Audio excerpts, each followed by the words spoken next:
Este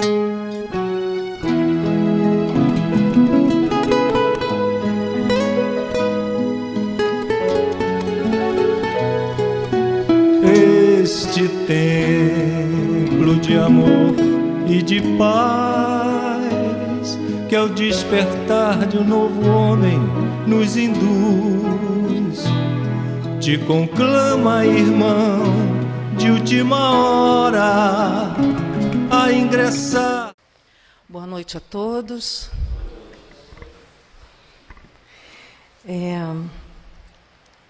Hoje é um estudo, né?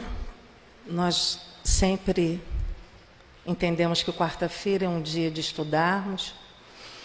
E sempre que eu tenho a oportunidade de fazê-lo, e atualmente nós temos uma condição que é maravilhosa, só não estuda quem não quer. Eu me recordo,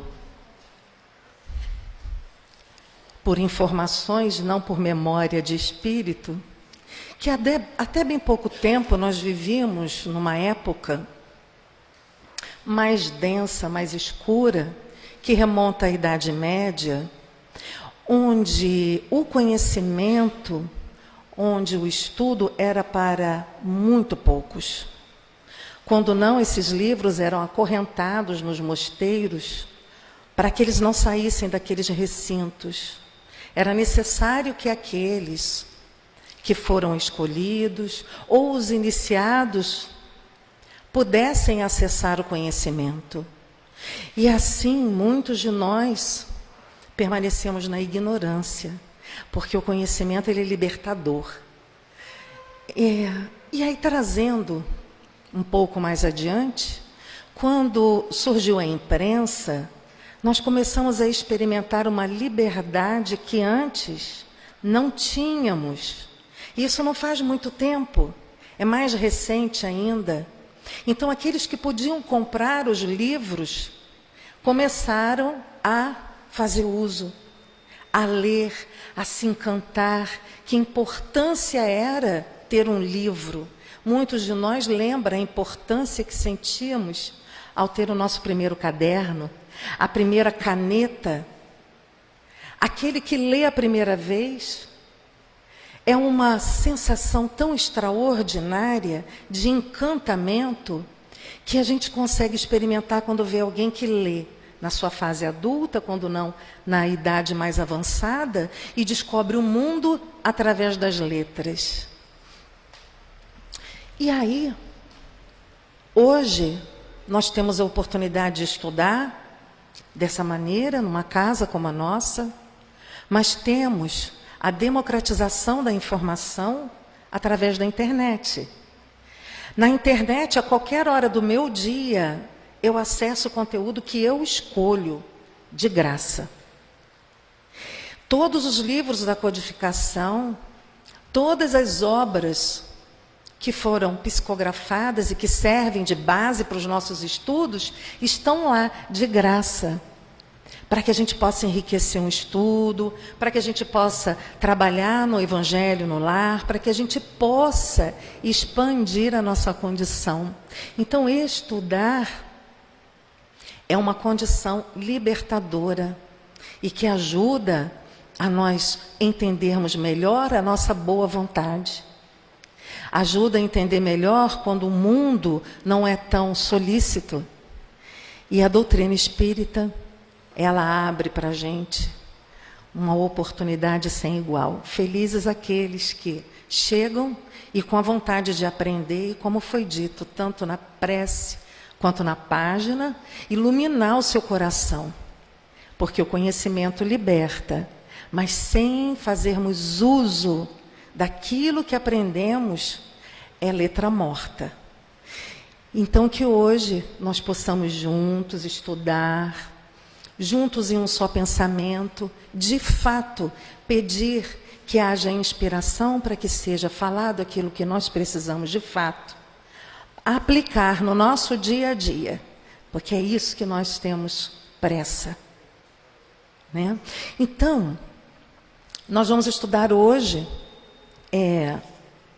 o Livro dos Espíritos. Estava fora da página. E o título é Recordação da Existência Corpórea, nas questões 304 a 310. Vamos começar lendo, né? Na pergunta 304, nós lemos: lembra-se o espírito da sua existência corporal? A resposta: lembra-se, isto é, tendo vivido muitas vezes na terra, recorda-se do que foi como homem. E eu te afirmo que frequentemente ri, penalizado de si mesmo. Tal qual o homem que chegou à madureza e que ri das suas loucuras de moço ou das suas puerilidades na meninice. Isso me recorda muito, não sei se vocês experimentam isso, mas nós vamos mudando de forma acentuada com o passar dos anos. O que se espera de nós é que nós consigamos melhorar a nossa conduta, melhorar os nossos relacionamentos. Não é só um progresso social, né? De estudar, de exercer uma profissão, constituir uma família. Isso é para todos.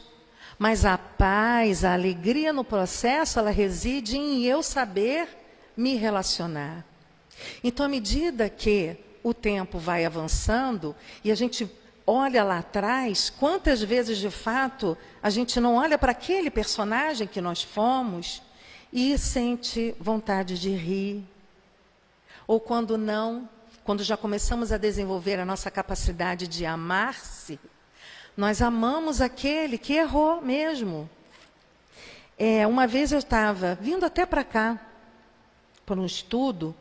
Isso me chamou muita atenção, porque a gente sempre vem preparado, né, para ouvir. E estava engarrafado, e os motoristas começaram a ficar nervosos, aí um buzinou, outro buzinou.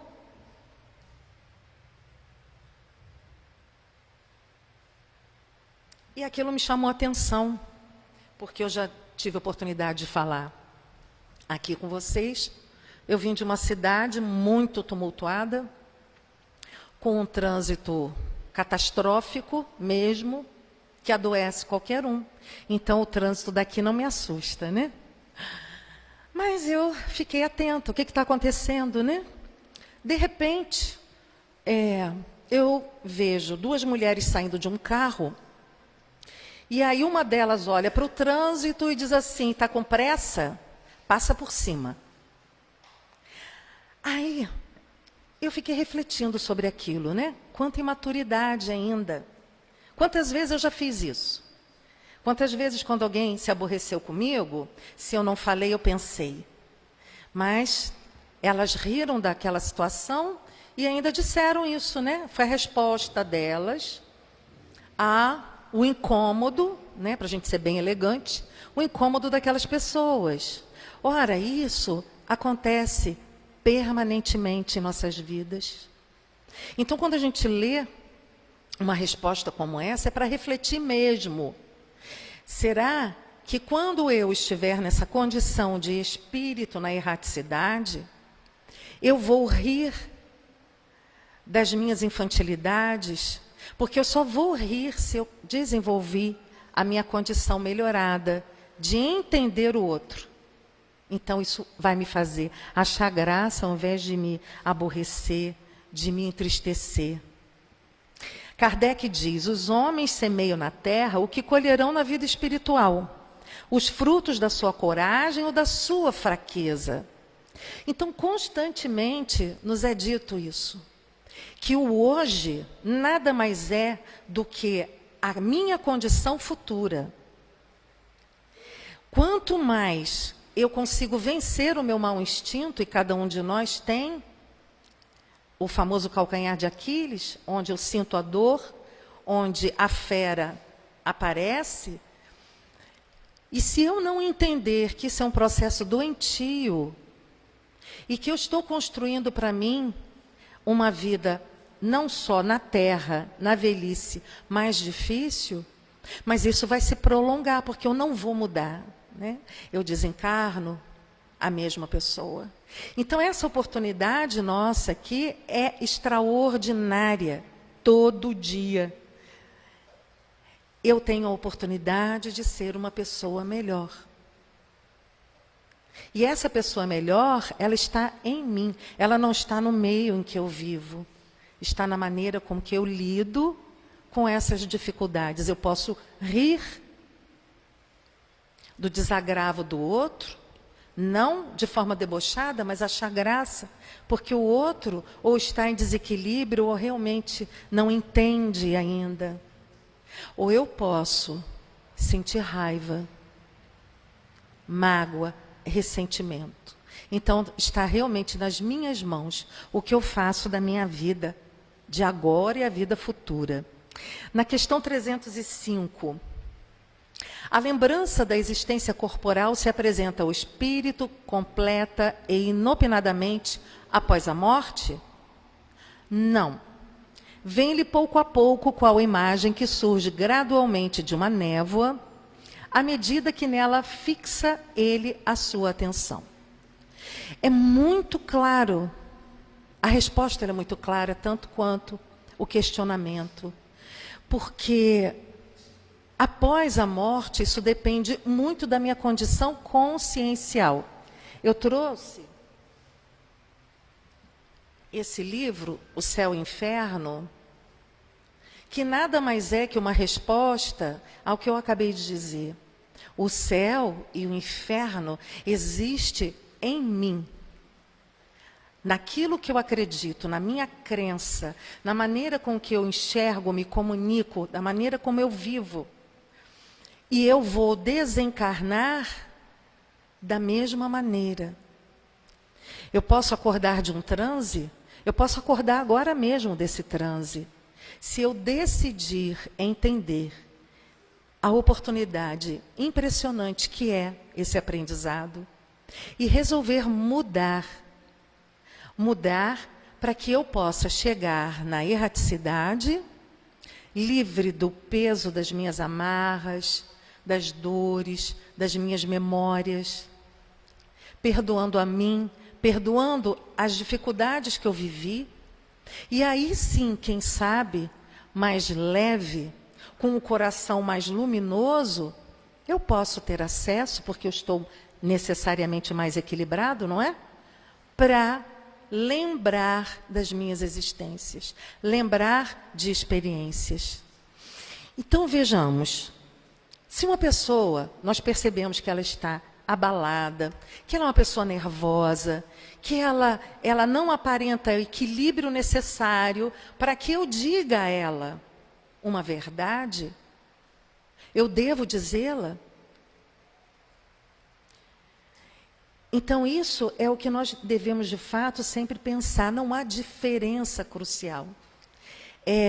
Esse ponto de vista que eu compartilho com vocês é o que eu vou observando nos estudos, é o que eu observo na literatura, é a troca de conversas, é o que nós vamos no aprendizado impressionante, que é a mediunidade também, convivendo, ouvindo. Que laboratório impressionante que é. Então, a memória, ela está intrinsecamente ligada, né? Essa névoa, ela existe ou não, e eu devo entender. Depende de como eu estou.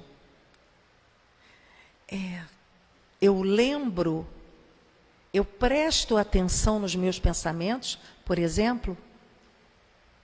Eu lido com as pessoas, estou no esforço de ser educado, de ser colaborativo. Mas eu estou, de fato, sendo educado e colaborativo?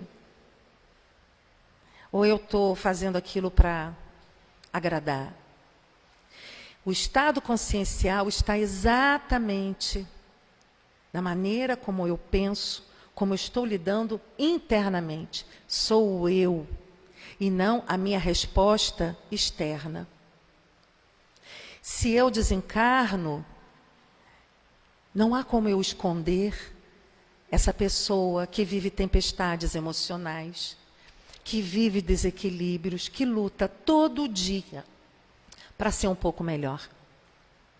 Então é isso que é o mais enriquecedor quando nós temos a oportunidade de ler, por exemplo, o Livro dos Espíritos. Está tudo aqui, não é? Pelo menos eu, quando li a primeira vez, foi assim, uma montanha que saiu das minhas costas. Porque aquelas coisas que eu pensava, a maneira como eu entendia o mundo, ela estava muito ligada a essas respostas, a estes questionamentos. Eu não estou tão perdida. O mundo me mostra uma coisa, mas eu estou tentando o tempo inteiro enxergar outra condição. Então, o aprendizado é exatamente hoje, é agora. Por exemplo, para que um evento aconteça com harmonia, com tranquilidade, é necessário que os nossos pensamentos contribuam para isso. Porque se eu vou armado, se eu vou questionando, se eu vou impondo a minha ideia, a minha vontade, o meu pensamento desarmoniza. O meu pensamento encontra ponte com outro pensamento e com outro pensamento, e assim nós enfraquecemos, às vezes, uma oportunidade de aprendizado para muitos. Aqui nós temos a oportunidade de ter o apoio espiritual, que nos envolve, nos torna mais mansos, mais receptivos, porque nós chegamos à casa espírita, a maior parte de nós, desejosos de encontrar a melhor parte de nós. Então, nós colaboramos dessa maneira. Mas se eu tenho dificuldades na minha vida, eu tenho que mudar primeiro a maneira como eu me relaciono com ela, através dos meus pensamentos. Na questão 306, o espírito se lembra pormenorizadamente de todos os acontecimentos de sua vida? Aprende o conjunto deles de um golpe de vista retrospectivo? A resposta: lembra-se das coisas de conformidade com as consequências que delas resultaram para o estado em que se encontra como espírito errante. Bem compreendes, portanto, que muitas circunstâncias haverá de sua vida a que não ligará importância alguma e das quais nem sequer procurará recordar-se.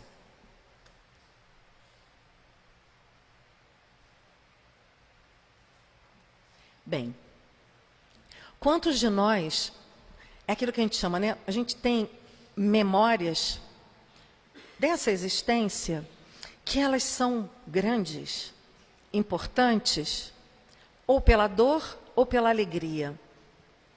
Então ela ganha uma relevância e muitas vezes ela está determinando de forma consciente as minhas ações de agora, o meu comportamento, como eu levo a minha vida por essa memória que se torna o quê? Uma crença.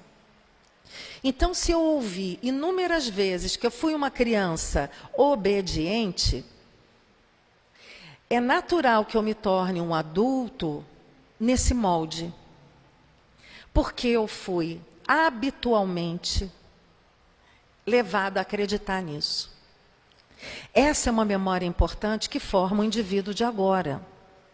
Quantos de nós, ao contrário, foram taxados de levados, rebeldes, difíceis de se relacionar? E aí a gente vai acreditando nisso. O nosso contato com o mundo, o nosso relacionar-se com o mundo é que nós não lembramos.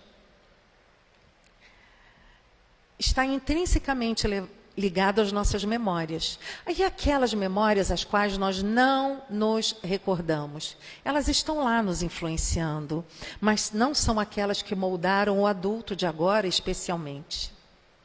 Eu tive a oportunidade de ouvir de alguém que viveu uma experiência muito importante, que resolveu passar 10 dias com um grupo, né, que se reúne 3 vezes ao ano para entrar em estado meditativo. Não podia falar nada e meditava várias horas ao dia. Todas aquelas pessoas. Então, lá há terapeutas, há médicos, há estudiosos, há religiosos, a professores, toda sorte de pessoas. Não compartilham as suas informações, né? Mas vivem intensamente o encontro consigo mesmo. O encontro com os seus arquivos, porque cessa o barulho em volta, cessa aquilo que eu estou habituado a fazer no trabalho, em casa, nos relacionamentos, sou eu comigo mesmo, não tem saída. E aí é muito comum acontecerem, é como o estourar de uma bolha, se pode dizer assim, em que uma memória dessa é trazida à tona. E, invariavelmente, é uma memória que é muito importante naquele momento da existência dessa pessoa. E aí ela começa a entender determinados comportamentos, né? E aí essa pessoa falou para mim, poxa, Jaque, quantas vezes eu falei para você que o que mais me incomoda, a minha maior dificuldade, é essa raiva que eu sinto e eu não entendo por quê. E aí, quando ela acessou seus arquivos, pelo silêncio que ela proporcionou à vida dela, pelo mergulho, pelas preces, veio essa memória. E assim ela pôde trabalhar nela, pelo conhecimento, pelo entendimento, algo que ela sentia e que ela compartilhava com o mundo, mas que não tinha domínio sobre. É igual a criança, né? A criança tem medo, até o dia que ela descobre por que ela tem medo. Aí ela se acalma. Não adianta o adulto dizer, é bobagem isso, não está acontecendo, né? Então, lembrar-se das coisas de conformidade com as consequências que delas resultaram para o estado em que se encontra como espírito errante, é uma condição muito grande e que nós devemos, de fato, aí vamos entrar, né, nessa questão de novo, meditar sobre isso. O que eu quero, de fato, lembrar-me? O que eu quero, de fato, que seja grande no ser espiritual que eu sou? E é isso que a doutrina nos ensina. Eu preciso, de fato, aprender a ser uma pessoa melhor. A ser mais bondosa, mais solícita, colaborativa. Não sei se da outra vez eu compartilhei isso, mas toda vez que eu falo em bondade, em solicitude, eu tenho que lembrar de Chico. E nós não devemos deixar de lembrar de Chico Xavier. E aí eu torno a dizer, na internet nós encontramos palestras lindíssimas. Encontramos relatos de quem conviveu com ele anos. E que viu o comportamento dele, e que viu a maneira como ele se relacionava com as pessoas, e continuavam assombrados, encantados, muito tocados por aquele exemplo sem igual, né?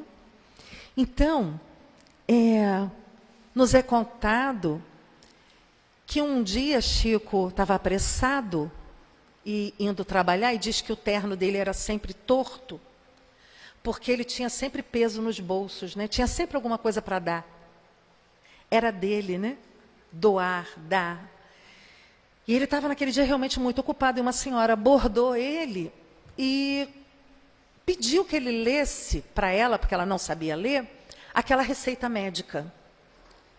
E ele, naquele momento, disse: a senhora, me desculpe, mas eu agora não posso fazer isso, porque eu estou muito apressado. A senhora vai encontrar alguém que possa fazer. Mas como ele tinha a companhia de Emmanuel, não é? O trabalho dele era grande, precisava desse recurso luxuoso. Emmanuel chamou a atenção dele e disse: ora, ela está pedindo, por que você não faz? Aí Chico obedeceu, voltou e pediu a ela a receita. Com a amorosidade que todos que conviveram com ele relatam, ele atendeu aquela senhora que agradeceu a ele. E aí ele foi apressado embora, mas nisso Emmanuel de novo para ele diz: eu quero que você agora olhe para trás. Quando ele olha para trás, ele vê um tapete de flores.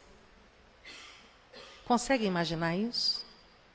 vê um tapete de flores. E aí Emmanuel explica, essas flores, elas surgiram através da sua solicitude, através da sua bondade.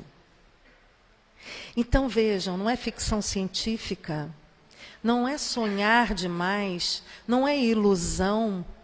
Quando alguém diz assim, eu gosto de perfumar o ambiente onde eu vivo, eu gosto de enfeitar a minha vida, ou seja lá que expressão essa pessoa use, e aí às vezes dizem assim, desce da nuvem cor-de-rosa, né?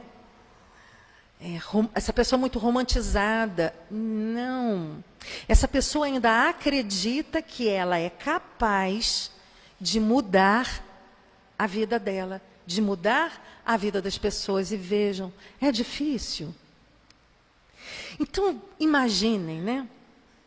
Que experiências extraordinárias viveram aqueles que conviveram com Chico e que testemunharam o tempo inteiro. Era uma usina de amor, uma usina de bondade, uma usina de gentileza. Porque ele trabalhava, dormia pouco, estudava muito, né? O tempo todo também. Quantos tapetes de rosa, quanto perfume ele espargiu por onde ele passou.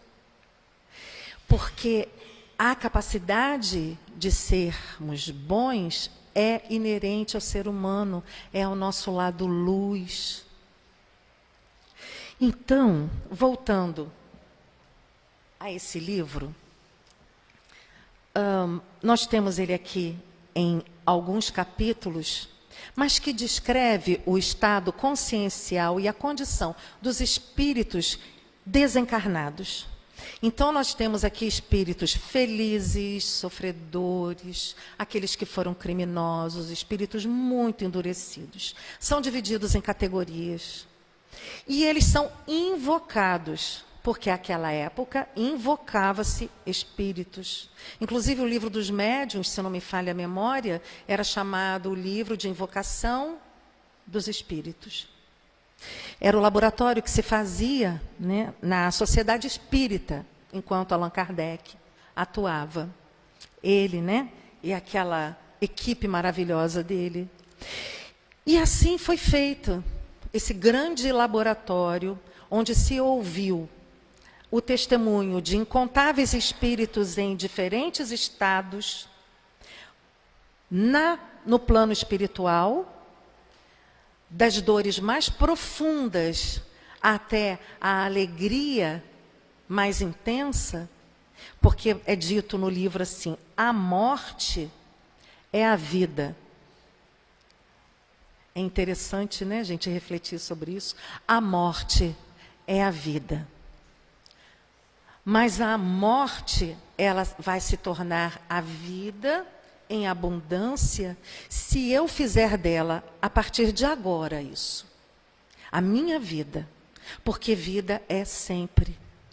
A morte está na minha crença. Padece o corpo, através do mau uso que eu faço dele. Os órgãos degeneram. As doenças psicossomáticas estão aí provando isso. Aliás, tem tanto avanço hoje, para que eu entenda o porquê de tanto sofrimento no meu corpo físico. Eu preciso me modificar. Então, eu preciso me livrar das toxinas, eu preciso limpar o meu ser, para que, quando eu desencarnar, me livrar dessa veste aqui, eu esteja mais leve, mais satisfeito. E, mais interessante, livre de qualquer corrente de medo. Medo de que eu vá, como diz Inácio Ferreira, muitas vezes, já falou, morar numa caverna numerada. Morar em condições que nós assistimos em um filme, em que nós lemos nas obras, em condições terríveis. Porque é onde se juntam as mentes que estão muito endurecidas, muito sofridas, muito imaturas, muito ignorantes. Tudo isso relatado aqui. Então, antes da gente avançar, eu quero só ler isso aqui. Basta saber o que somos, sem que seja necessário saber o que fomos. Allan Kardec, nessa obra, discorre sobre isso. Então, o passado é o passado, inclusive agora, nessa existência. O que me importa é o que eu faço da minha vida a partir deste momento. Porque enquanto eu ficar remoendo a dor, enquanto eu ficar remoendo a dificuldade, enquanto eu ficar vivendo nesse estado consciencial, não existe futuro para mim, porque eu só acredito no problema, na dor, na falta. O passado é passado. O que nos importa de fato é o presente. Nesse livro, nós vamos encontrar os espíritos que sofrem porque não aproveitaram melhor o tempo. A descrição do panorama de espíritos sofredores. Almas atormentadas porque perderam tempo e viveram no egoísmo. Inúmeras colocações que são importantes que a gente tenha acesso, para que a gente reflita. Onde eu quero estar? Que memórias eu quero ter quando eu não estiver mais nesta veste de carne? Então, no capítulo 7º, onde estão os espíritos sofredores, é dito o seguinte, por exemplo, o homem foi criado para a atividade. A atividade do espírito é a sua própria essência e a do corpo uma necessidade. Cabe aqui uma pergunta. A maior parte de vocês está cansado ou a maior parte de vocês gosta de trabalhar? Nenhuma resposta? Então, vou entender que está todo mundo cansado? Estamos, de fato, cansados? Muitos de nós não. Gostamos de trabalhar? Hoje, quando eu estava vindo para cá, eu tenho que me frear. Quem convive comigo diz, desliga ela, pelo amor de Deus. Porque, assim, não paro de produzir. Mas a minha alegria é trabalhar. E aí, se eu não coloco o freio, abusam de mim, né? Filho, e por aí vai. Mas, essa atividade, esse trabalho, como é dito aqui, é uma necessidade nessa minha condição, na nossa condição. E vejam só, quanto mais o corpo para, mais dores eu sinto. Vai caminhar, não é assim? Vamos fazer um exercício físico. Para quê? Para que aquelas toxinas que eu lancei através dos meus pensamentos, da raivinha nossa de todo dia, das críticas nossas de todo dia, ela vai se acumulando onde? Especialmente nas minhas juntas. E aí dói levantar, dói me locomover. Vamos caminhar. Ou seja, vamos entrar em atividade. E muitos de nós adoecem porque não compartilha. Não estende a mão, não trabalha para o outro. Não estou dizendo que eu trabalhe para o outro demais, não, tá? Não é assim também. Eu faço o que eu posso, mas eu amo trabalhar. Se eu não precisasse dormir, seria uma maravilha. Eu ia trabalhar muito mais. Mas entendam, o pouco que eu consigo fazer hoje, ou o muito que eu fiz ontem, é determinante para que eu vá me mantendo firme, para que eu me mantenha entusiasmado. Porque o que eu recebo, né? Já ouviram falar que a alegria, a satisfação não está naquele que recebe, está naquele que doa. Um sorriso bem dado, um olhar carinhoso, uma solicitude perfuma o ambiente. E quando nós vamos aprendendo isso e levando para o dia a dia, tipo, é melhor eu vencer a preguiça, porque a gente tem preguiça sim, claro que tem. É melhor eu vencer a tristeza, essa mágoa e seguir com a minha vida e procurar colaborar do que eu ficar preso dentro de mim mesmo. A tal caridade que é tanto propagada pelas orientações que recebemos, ela reside nisso. Quanto mais eu dou, mais eu recebo. Mas aí, como a gente está encarnado, a gente pensa assim, né? Eu vou prosperar. Esse receber são fluidos. Aí eu volto a lembrar de Chico. Atrasado de novo. Será que ele vivia atrasado? Esse relato foi de novo, quando ele estava muito atrasado e estava esperando um trem que também atrasou. Então foi gerando nele uma relativa ansiedade. E quando o trem estava chegando e ele ia embarcar, uma criança correu até ele com um livro, uma criança, e dizendo para ele: "Ah, Chico, eu gosto tanto de você. Eu queria que você escrevesse aqui no meu livro." E Chico olhava para a criança, olhava para o trem e pensava: vou me atrasar muito, vou perder o trem. E devia demorar muito o outro, né? E aí, ele quando ia dizer, não posso, quem disse para ele, pode? Emmanuel de novo disse, fica, atende. E então, ele resolveu atender a criança, conversou com ela. Quando tudo encerrou e muito rapidamente, ele recebeu aquele abraço que só crianças sabem dar. E foi uma troca maravilhosa. Quando ele embarcou, Emmanuel disse para ele o seguinte: Chico, você ganhou mais 10 dias nesta existência, mais 10 anos nesta existência. Porque os fluidos que esta criança transferiu para você, através do amor, da entrega, vão servir para que você tenha ainda muitos dias produtivos. Mais ou menos assim que foi dito. Então, essas questões, elas são extraordinárias e estão onde? Estão nos imprevistos, não é? No nosso dia a dia, e não naquilo que eu tento controlar. Agora é a hora disso acontecer, não é nada.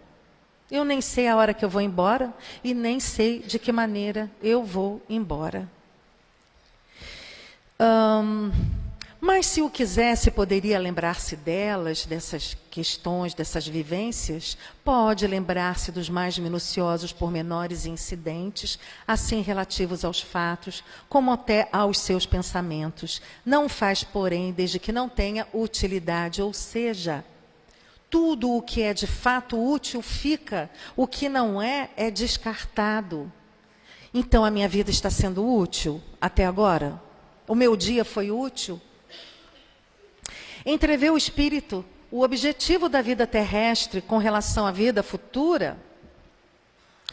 Certo que o vê e compreende muito melhor do que em vida do seu corpo. Compreende a necessidade da sua purificação para chegar ao infinito e percebe que em cada existência deixa algumas impurezas. Vejam que aqui nós estamos realmente com antolhos. Aqui nós estamos regidos pelos 5 sentidos. Então, é difícil nós entendermos que a vida é muito mais do que os meus 5 metros de diâmetro.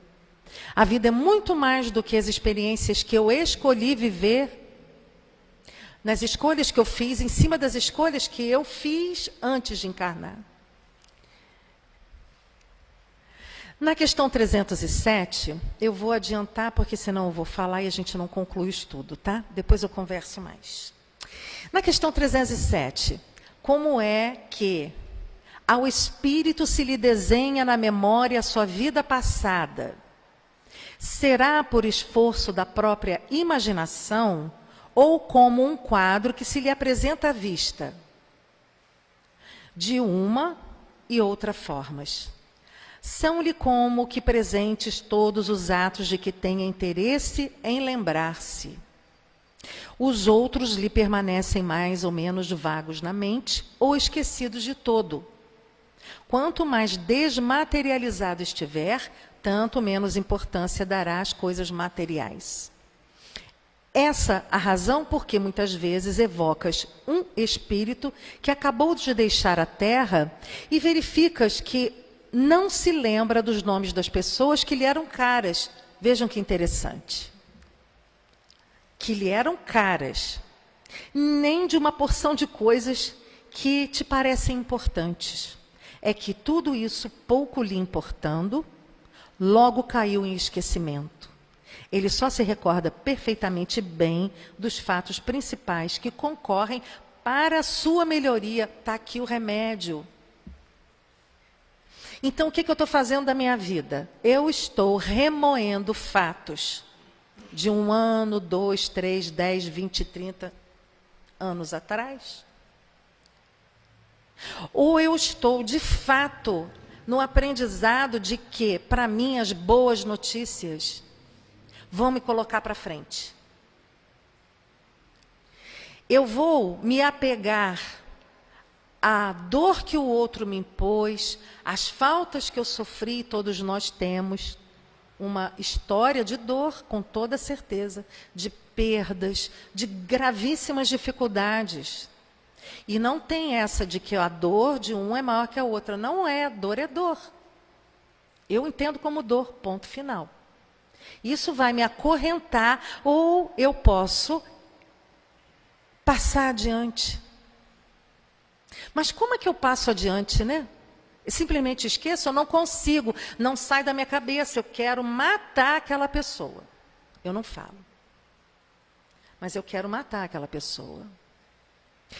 Vocês sabiam, por exemplo, que muitas pessoas sofrem lesão nessa região, que a gente chama de chakra laríngeo, pelos pensamentos de raiva e ódio de outra pessoa? Já pararam para pensar que numa briga, é chato a gente falar isso, mas vamos trazer um pouco para essa realidade. Numa briga, numa discussão, você tem um ímpeto, ou já viu a pessoa ter o ímpeto de avançar no pescoço da outra? Para calar a força, né?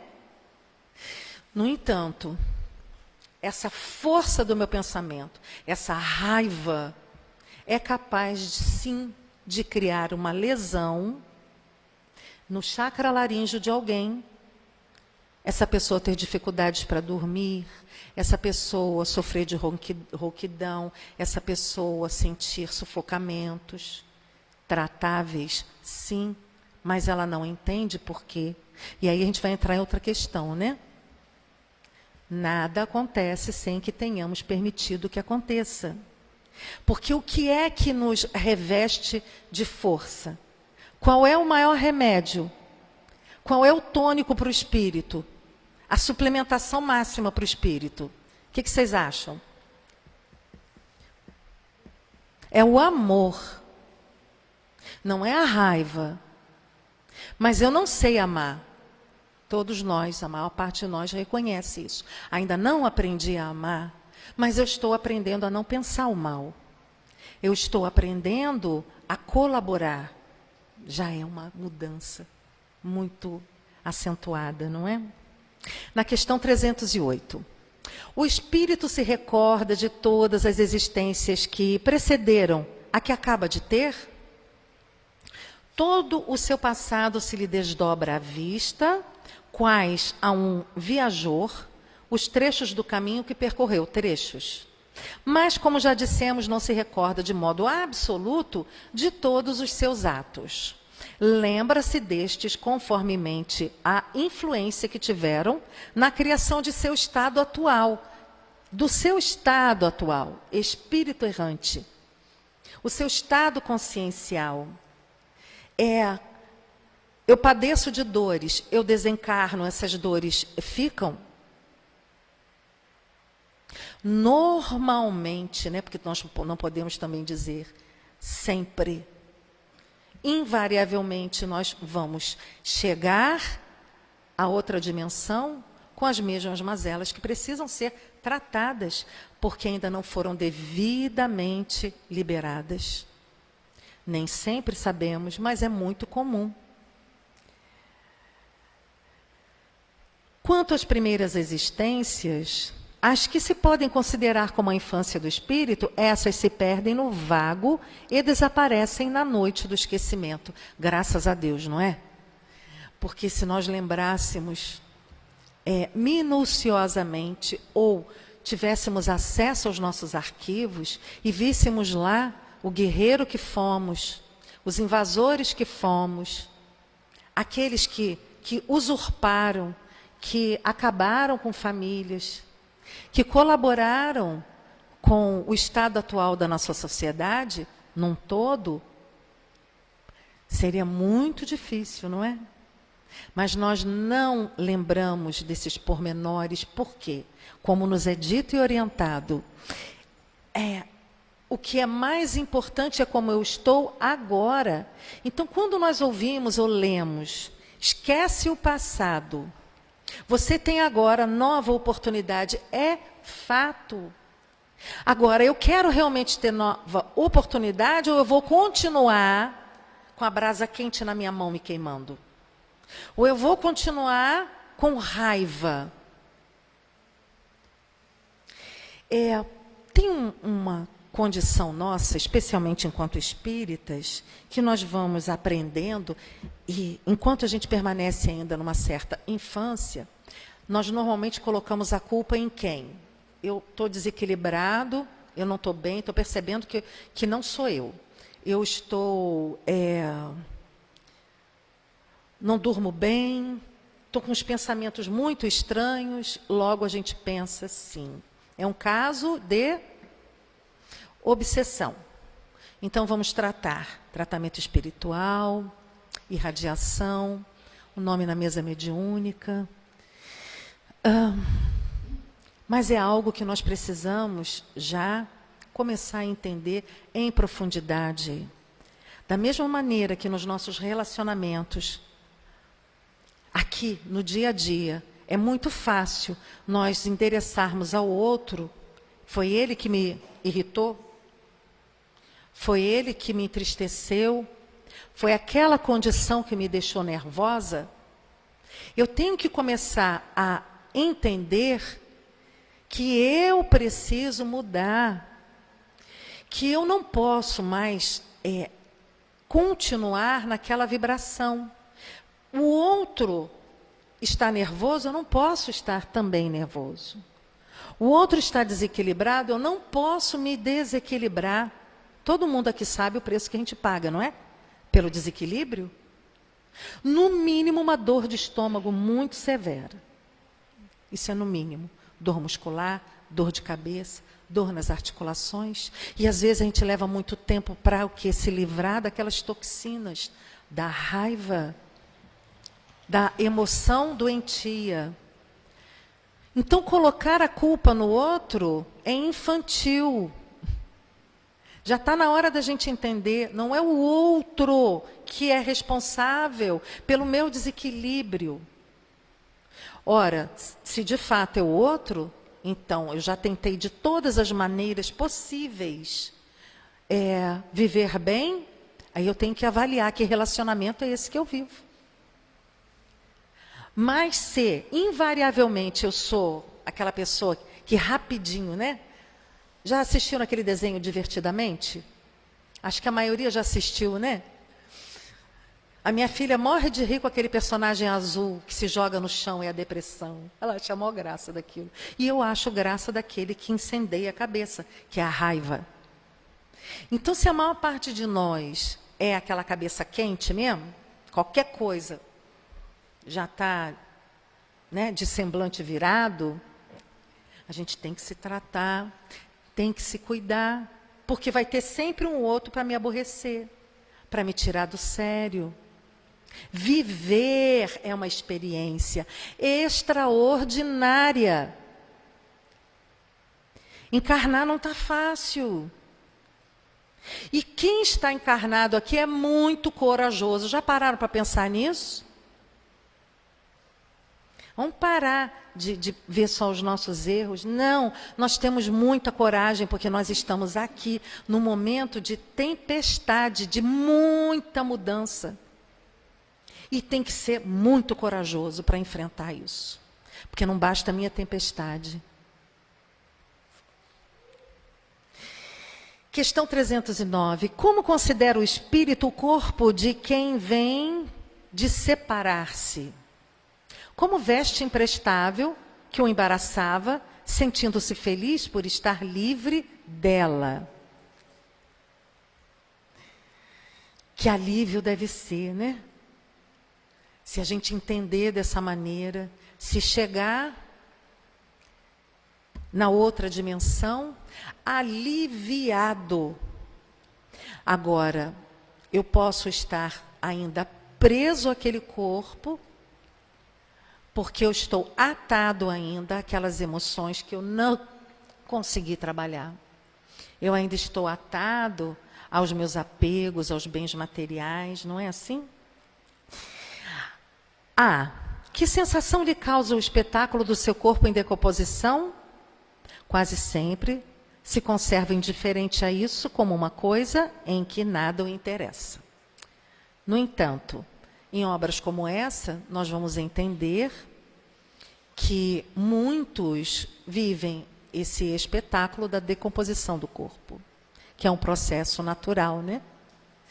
Mas que, estando atrelado a essa veste, deve ser realmente algo terrível. Deixa eu ver se eu consigo achar. Eu marquei tanto, achei.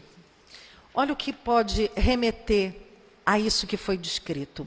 Em Espíritos Arrependidos, Criminosos Arrependidos, na segunda parte desse livro, foi feita uma pergunta a um espírito. Que sensações experimentaste ao acercar-vos de mim? Isso na invocação. Aí esse espírito responde: como entorpecimento dos meus terrores. Então, só em sair daquele estado, meus terrores, minha consciência, a maneira como eu administrei minha vida e continuo administrando, as minhas amarras, elas são tão terrificantes que só em eu estar em contato, né, com o médium, que no caso é isso que descreve, está experimentando um alívio. É como se saísse daquele estado tremendo, né?